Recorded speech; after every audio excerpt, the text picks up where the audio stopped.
Well, oh wait, I was supposed to do something very mysterious, so it's not dark enough. Alright.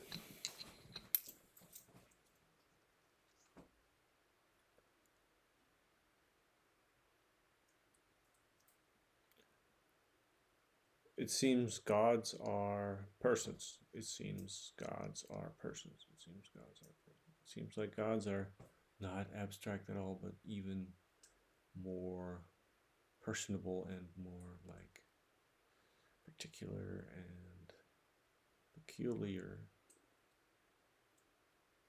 than humans, even.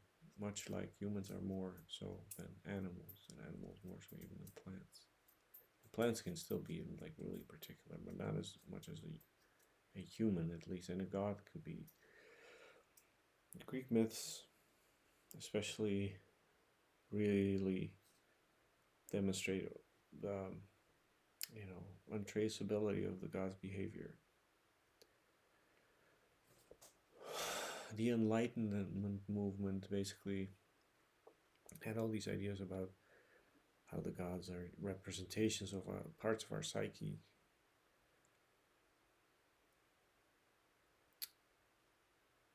That is a bit like, I mean, it's hard to find metaphors for such things, but like the water of the oceans is like a representation of the fleece of ice that exists on some parts of this ocean. If you're going to use the concept of gods, it makes no sense to make them smaller, smaller than like. Okay, I get it. Like they can be universal phenomenon, but that's not. I used to think, obviously, that was the case. I used to be a rationalist. Those days are long past. I um, I now know that reasoning just means it's not information you're processing. It's values you're processing. Like every information that can be processed is by definition valuable because it's being processed in certain terms. So it's not neutral. That's the thing. It's never neutral, and this is why the effort of the processing can be made because it's not neutral. That's the universe is really complex like that, but complex in the sense of not flat in its reasons for existence. You have to get into your soul and your instincts and your whole entirety of experience to fathom the the simple bits of logic that make up an argument about the existence of the universe, blah blah blah. But all this is a very positivistic thing. It's like the universe is not an automaton. Um, it's not an it's not a machine. It's not something that just. I mean, it is, but it has fuel.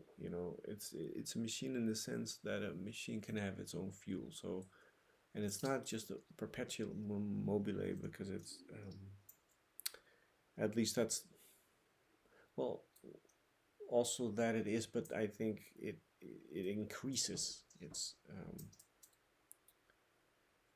activity up until a point of asymptotical approach to like absolute activity, from which also the universe kind of like a relief, a release. Like you could see that in a sense, human beings like gods like chilling out of it. Like maybe let's play slightly lower stakes, just make humans, and then no, I mean that's just one. That's just a metaphor to put things in perspective.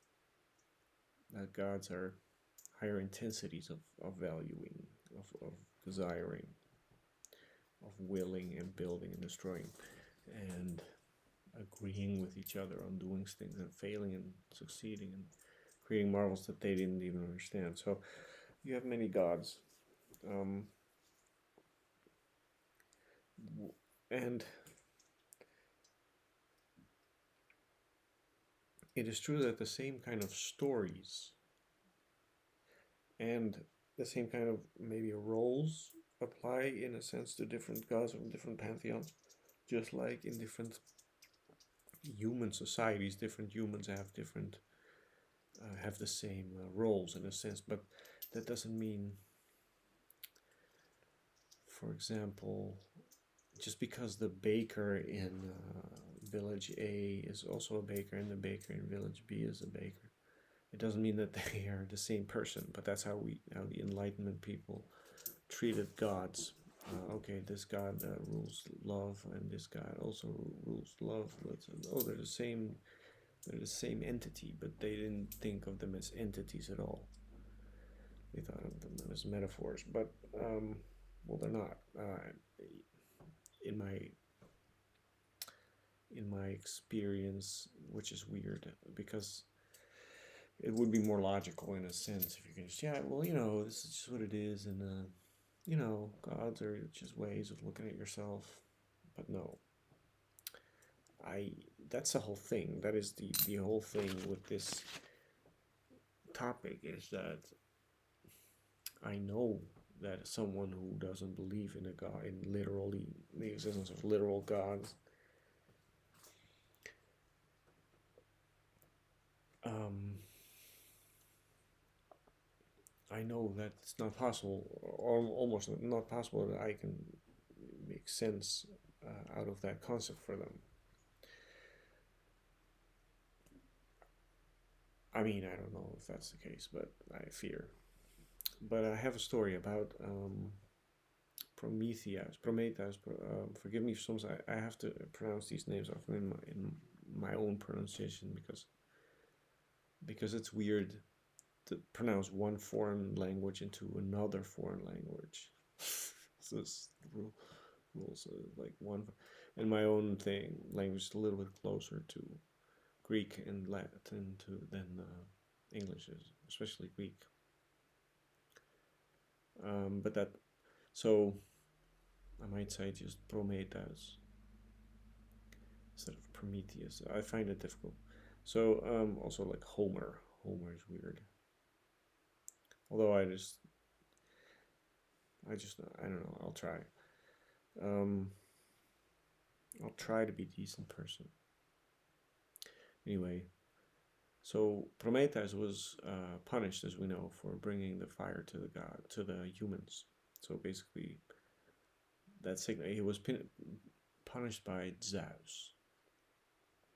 And now the story thickens, the plot thickens, and I don't think I should make this video any longer because this is a good story and I shouldn't be telling it in a video that I ain't gonna publish and make. But maybe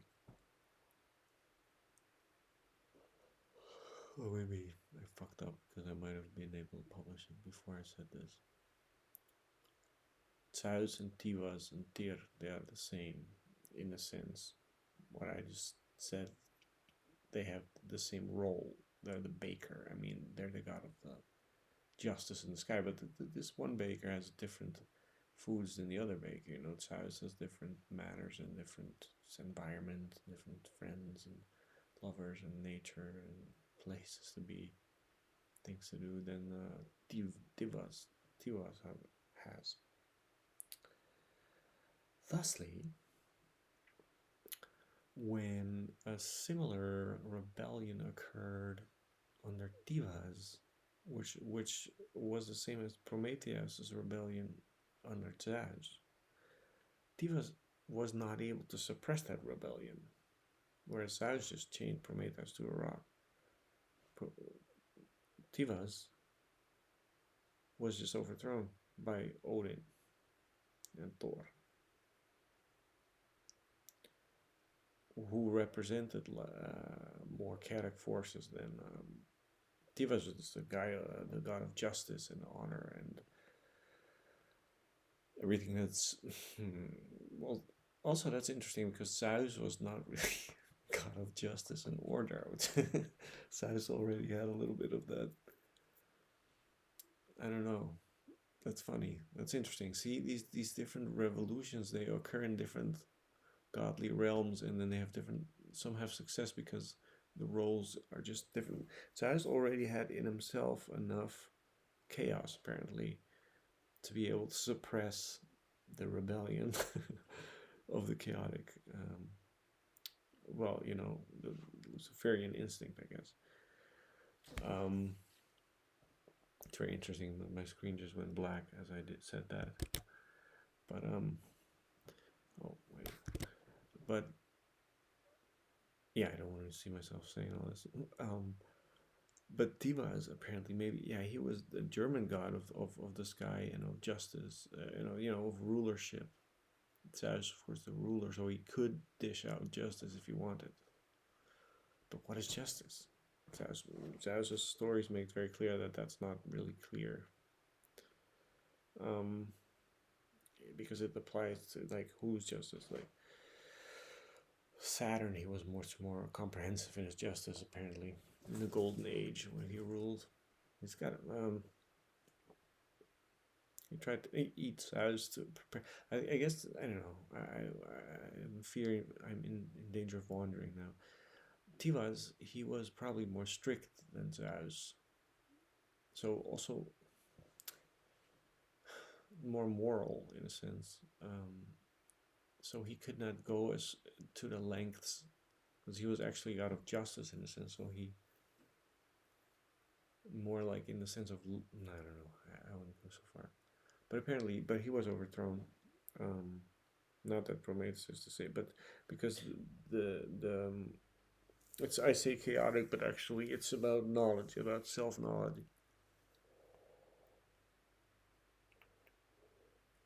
Um,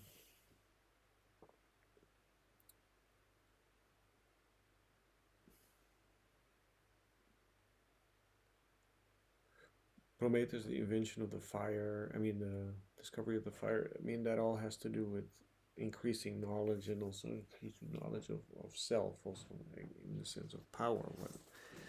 What one is, what one is capable of. That discovery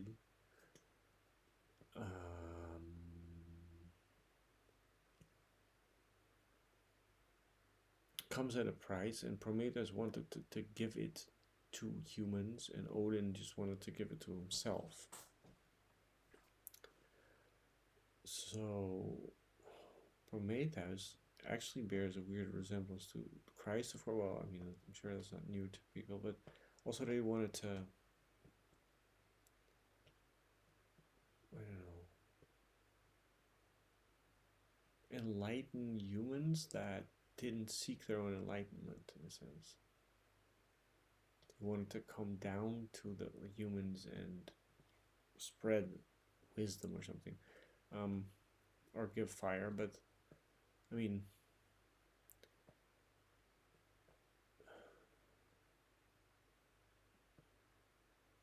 maybe I don't know.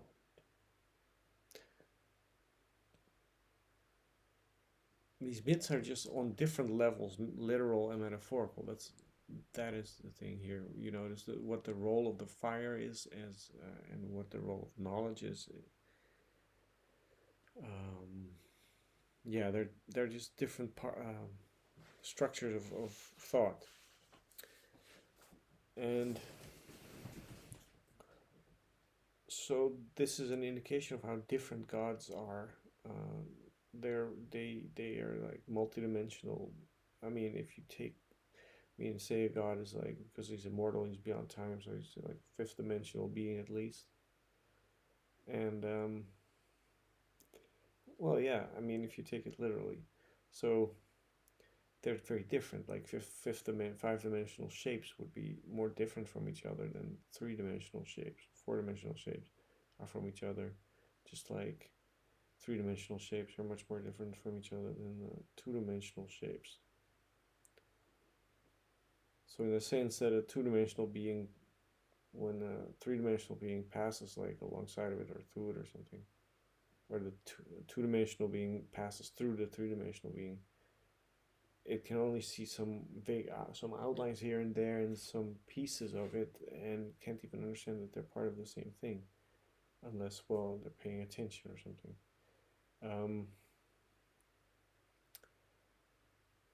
So yeah, in the same way, yeah. So this is also why how we recognize God, why we find it so fascinating to see these correspondences between gods, because they're basically the only way of know for us to know that they even exist. We need to compare them to each other. I mean, to know yeah, to know stuff about them, to know their perimeter, to know them, like to know some of them, their specific sharpnesses of their identity, from which we may derive some of their larger substantialness. Um, so, in the Germanic world, a different path was taken at one point, like truly away from the god of justice and truly into the path of the like knowledge for its own sake. And that is, I think, actually quite accurate in terms of science, which developed in that region. Um, and also philosophy, both the English school and the German school, they are both like under the dominion of Odin, no?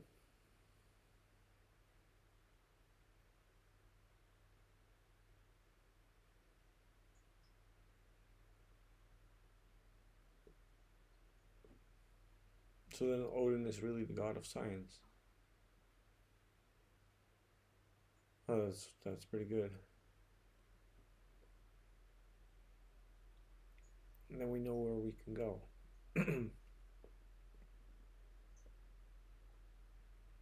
So that's fucking interesting. Those science overthrew justice. That is very accurate. I mean, yes, it does tend to do that.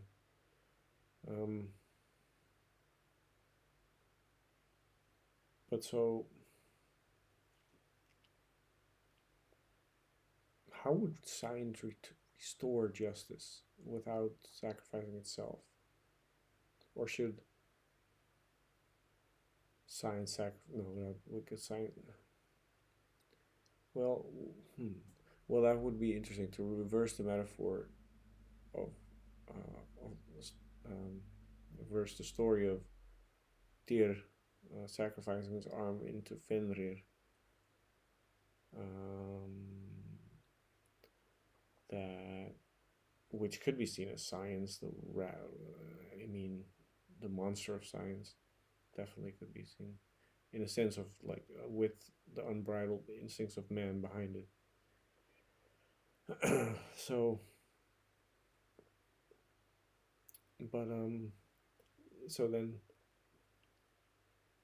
it could be that the god of science, as being Odin, no, but you can't sacrifice it.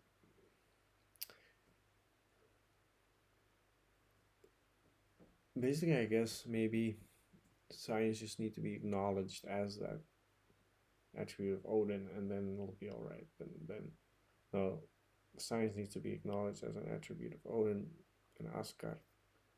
Asgard. It's such a insanely huge idea, Asgard, because Odin as a god is already so immense. So yeah, how like where he lives or this is insane. But it makes sense that it's like an ultra scientific place in the sense of where science and philosophy have, of course, merged, and shamanism and science are thus the same.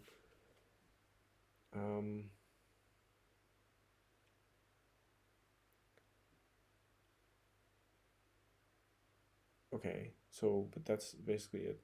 But then you have the Vanir. Thus, so there's the war between the Aesir and the Vanir and the science.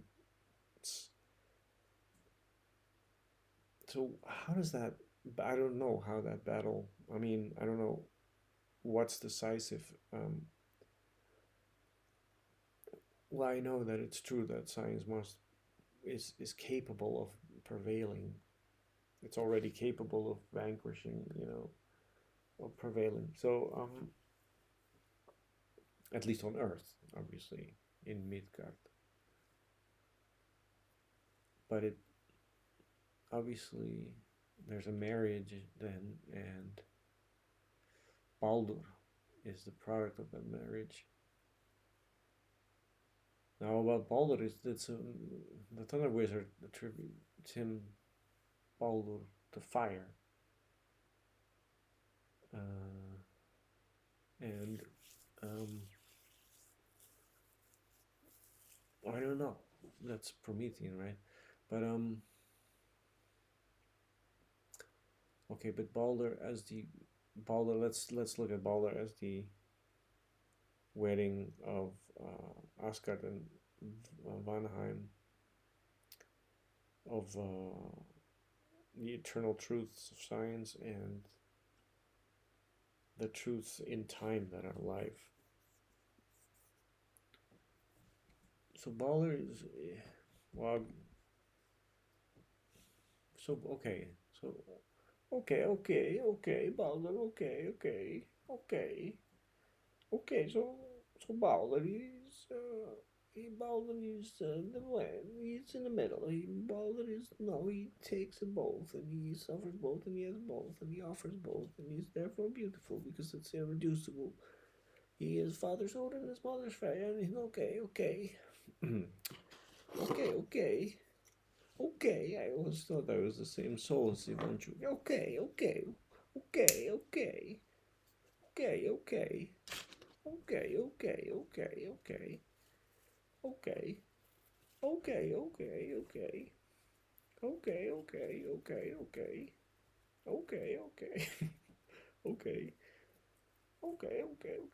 Okay.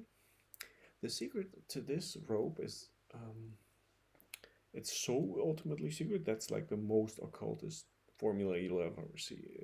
If I tell you the formula for this, then I will just have unlocked the bridge. But the formula is yeah, but it's very occult in the sense of different layers that references that combine, whereby the occult process is begun. That's the funny thing, like joking, like a good joke is why it works is because it has one paradigm of thought and another that are pressed together, and then you get kind of like a lightning burst. Ha ha ha. It's just it's free, it's liberating, it's for a moment you're just in God in a sense, but God in the sense of the human sense, not as gods, but as God in the sense that the human is part of a divine machine.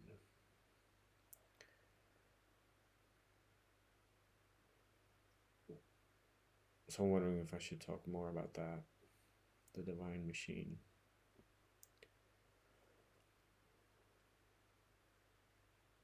Divine machine is something that, yeah, no, let's not go there.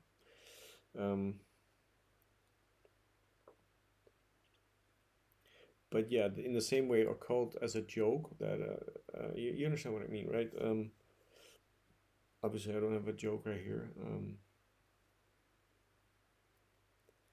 Well, smuggler Peterson comes with the elephant on a rope to the border, and the guy at the border says, "Well, oh yeah, but quickly, right? Okay, wait, I need to do something." And he puts a layer of bread on a little piece of what do you call that? Like a slice of bread on top of the elephant, and he sticks some peanut butter, and he sticks it on the belly of the elephant, and he takes the elephant on the rope to the border, and the border bureaucrat says, "Smuggler Peterson, you know it's damned. You know damn well it's illegal to smuggle such special exotic animals across the border."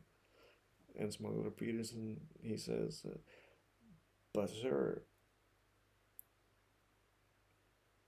I surely am allowed to pick my own dressing on my sandwich."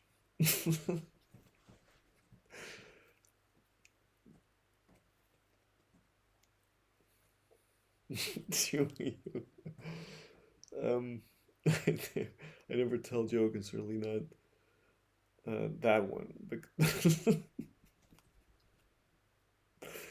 In any case, like two paradigms meet. Like what? That doesn't make any sense. But it does make a lot of sense by making no sense at all. So that's what happens with occult references, in a sense, whereby this is very special. Okay. Well, I bid you farewell. This was